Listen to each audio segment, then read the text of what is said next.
ముఖ్యమైనది ఫోకస్.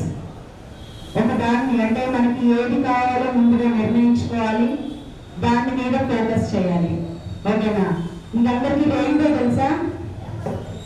ఇంద్రధనస్సు, వర్షము ఎండ రెండు ఒకేసారి వచ్చినప్పుడు ఇంద్రధనస్సు వస్తుంది, అంతే కదా?